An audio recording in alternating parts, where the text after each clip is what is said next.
Hi, it's Jen with AstroT Astrology. Welcome back to the channel. Today we're getting a little more in depth into the summer solstice and what it's going to mean for you in your chart.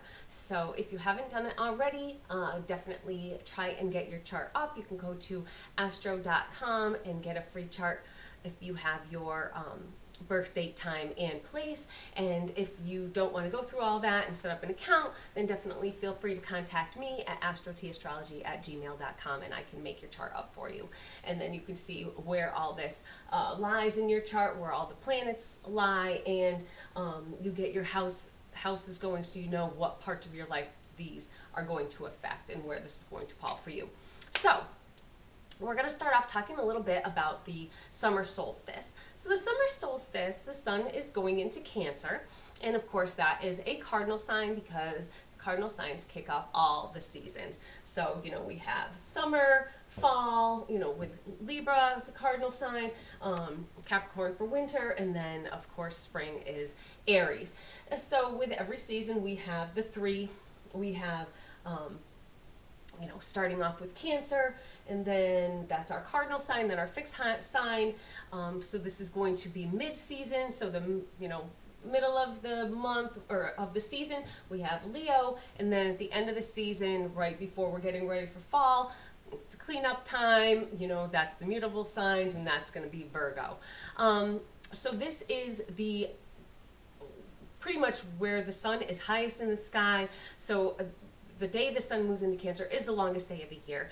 And so the days are a little bit longer, but unfortunately, that's the culmination, and then they're going to be kind of going down from there. So they're going to be getting shorter until it gets all the way to its new cycle. I like to look at it as that, because when you think of the cycle of the sun, you can start with the shortest day, and it's kind of now it's the longest day. So this has come halfway through, so we're kind of on that downward spiral back down to the shortest day, which is in Capricorn, when the sun is low in the sky and it's starting to get cold and you're starting to get into that winter season. So we want to enjoy this while we can, so I hope, if it's nice, get out there and enjoy it. So one thing we have going on in the next day or two, especially for all you Cancers who might be looking to go out and celebrate, if you have early Cancer birthdays. So we have the Venus and Mars in Leo, and Venus is pulling up on Mars pretty quickly. It's about 5 degrees away right now. It's at 14 degrees, and Mars is at 19 degrees. And right in between these two, we had the moon. So a little fun kind of thought with that, just to understand the transits and what kind of feelings you could get. Moon transits are really quick. So all within this day, we first have the moon coming up on Venus. So the moon's making its way, and it's gonna make its first conjunction with Venus in Leo. So this is about, hey, Leo, I'm center of attention, it's my birthday, I'm Cancer rising, this is all happening in Leo.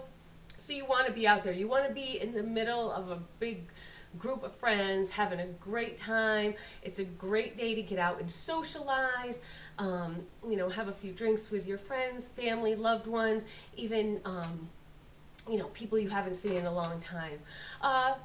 Then as the moon kind of continues on, it's going to its next hit is going to be to Mars.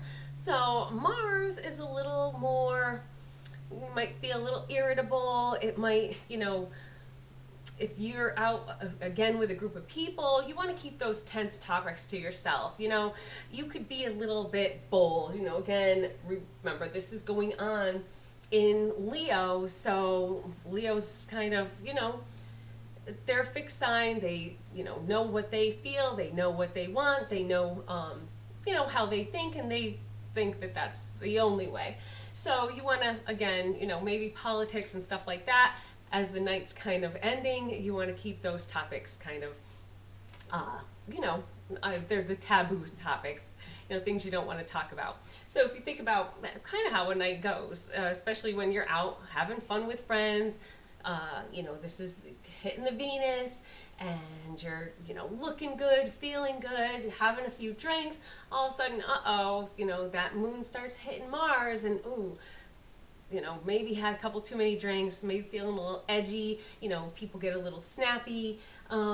So, this can happen any night, but I might expect it more on this night. I thought that was just kind of a fun little example that I thought I would bring to you. So, we have in Venus going on this month, or not in Venus, in Leo, we have Venus coming in close again to Mars.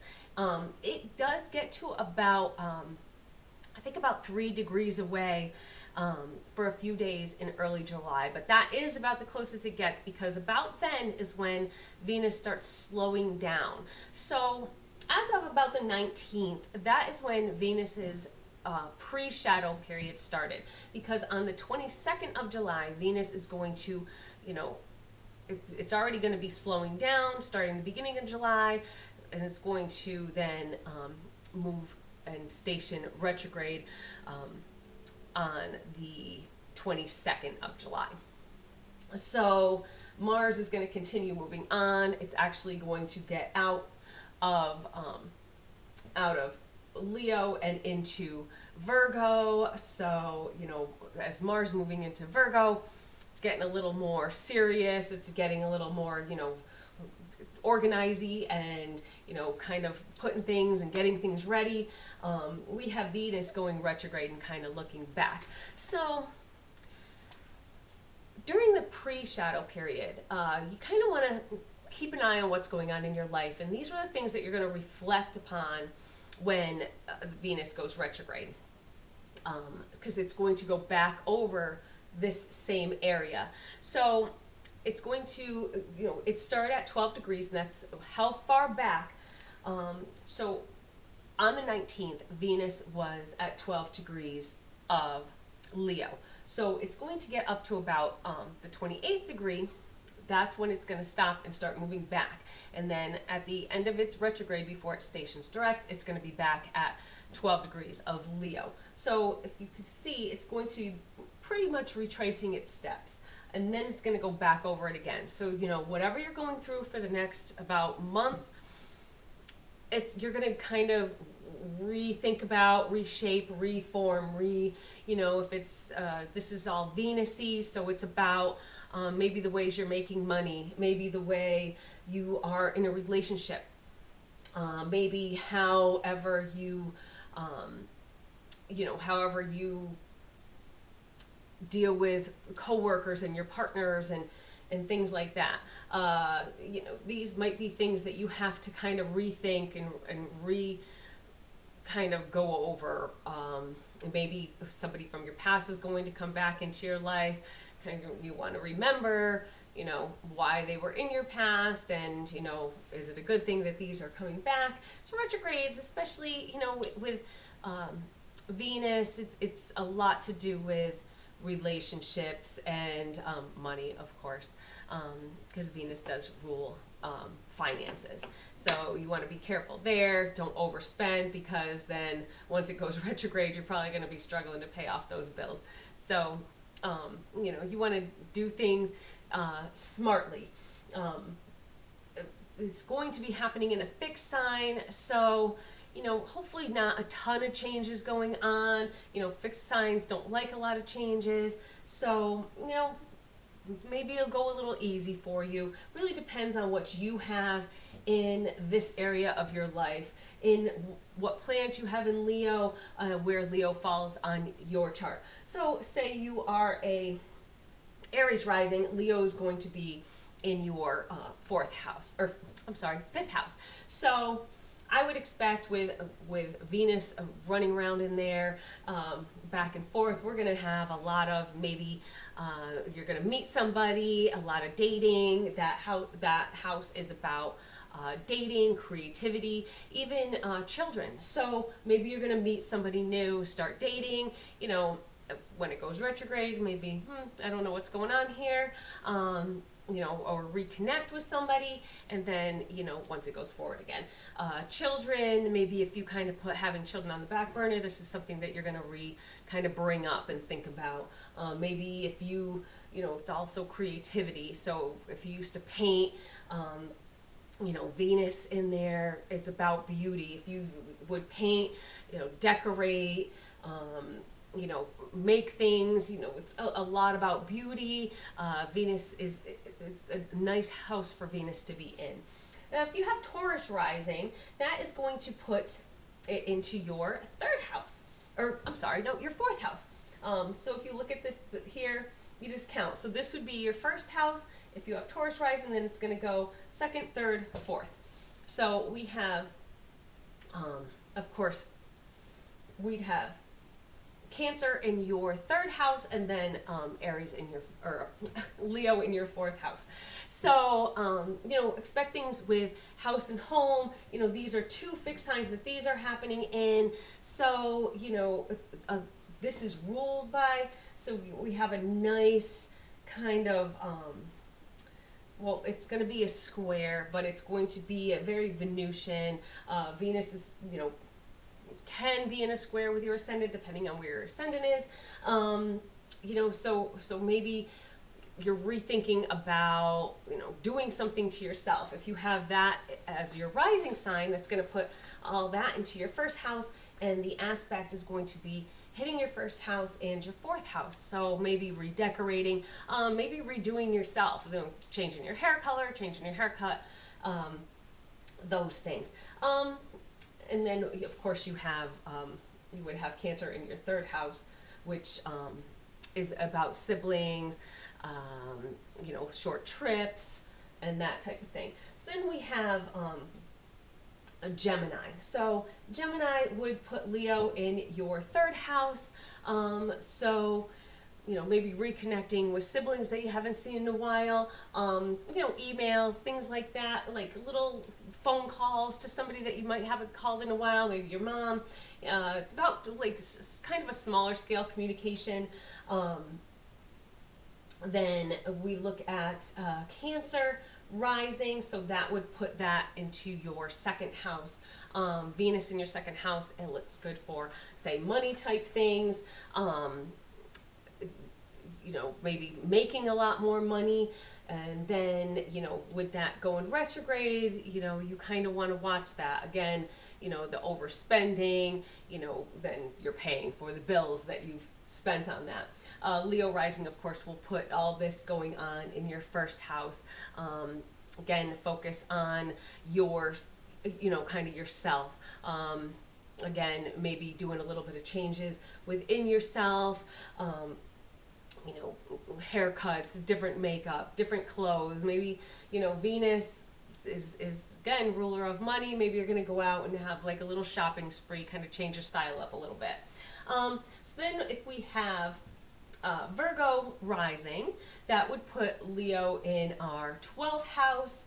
And so 12th house is kind of like keeping stuff kind of in, kind of things that we hide away.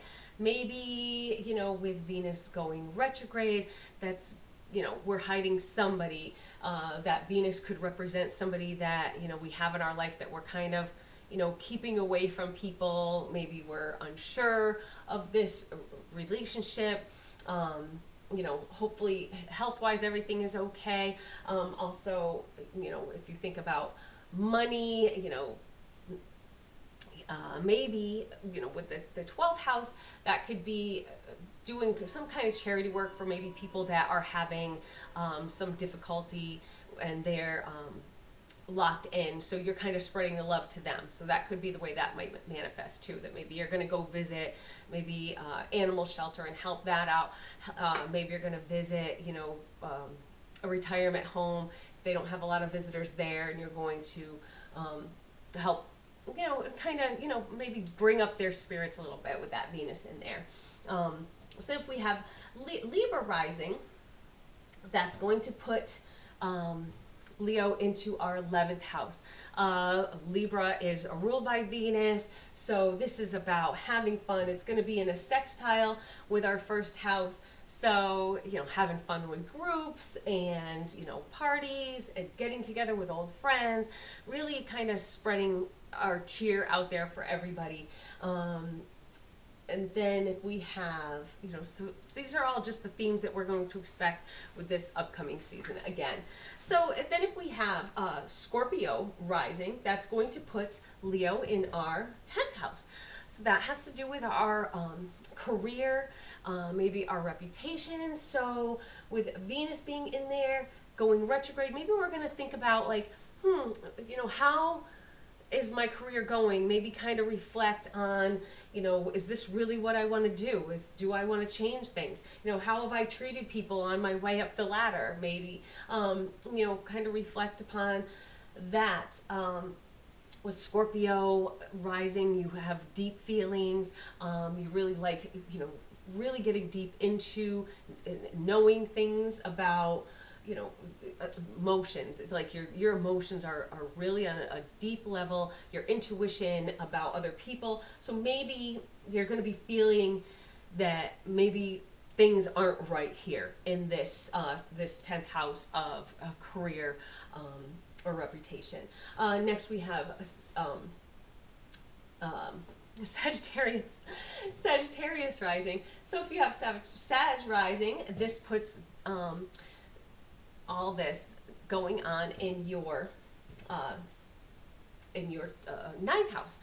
So that is your house of travel. Sagittarians, very mutable sign. They are always looking for change, always looking for the next fun thing to come around. Of course, it's ruled by Jupiter, so everything's over the top. It's like, oh, let's do this, let's do that. And if any Sages out there, they are never settled.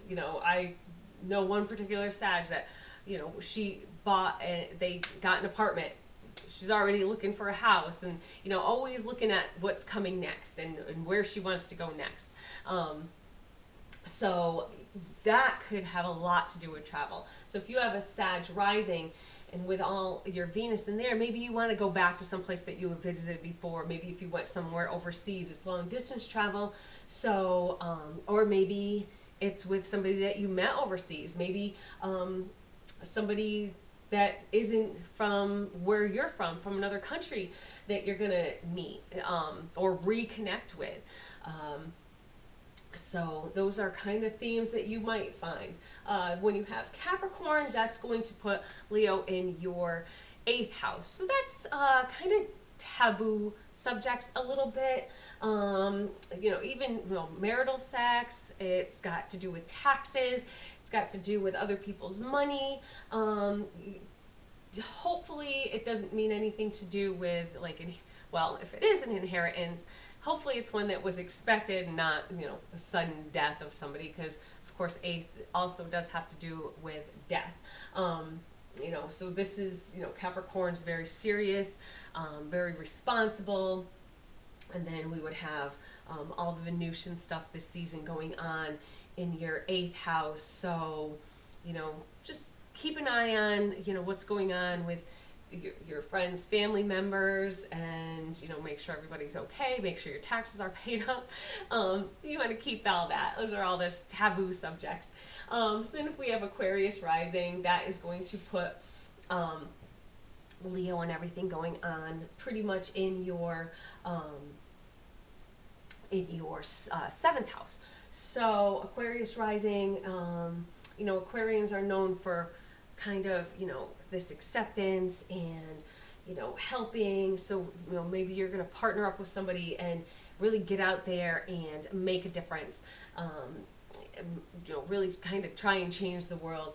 Maybe this is going to have to do with serious relationships you have going on in your life, love relationships,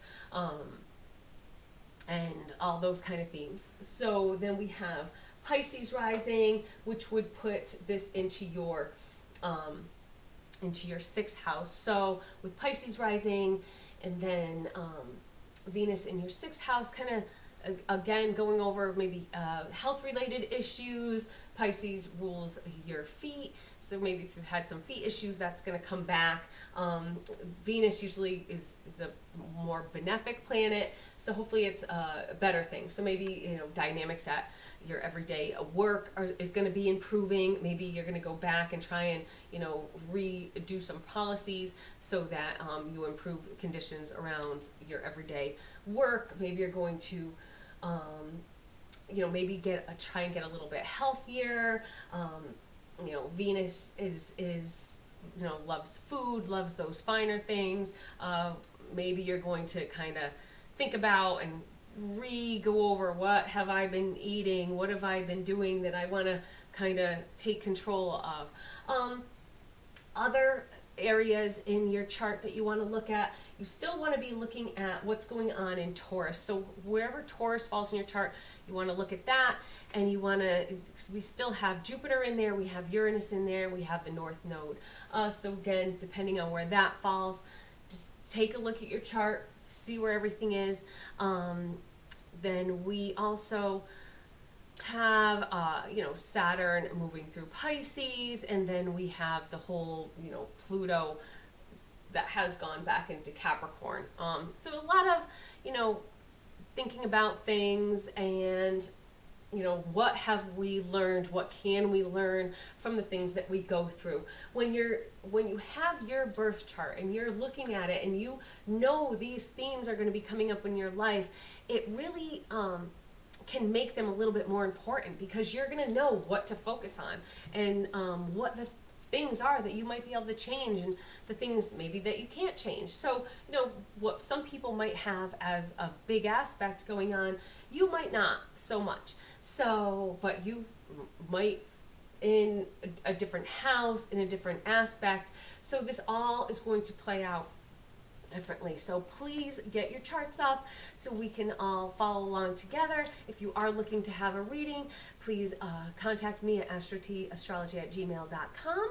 And of course, subscribe to this video so we can see all what we have in store coming up. We are going to get a little more into that Venus retrograde and the other different things that can mean. And I think we have a full moon coming up also. So these are some things to look forward to. So make sure you hit that little bell. And of course, our weekly forecast every week. You want to subscribe so you can get into that. So it's been great talking to you today. I hope you have a great weekend, and we will see you with the weekly forecast next week. So make sure you like and subscribe, and we'll see you soon. Bye.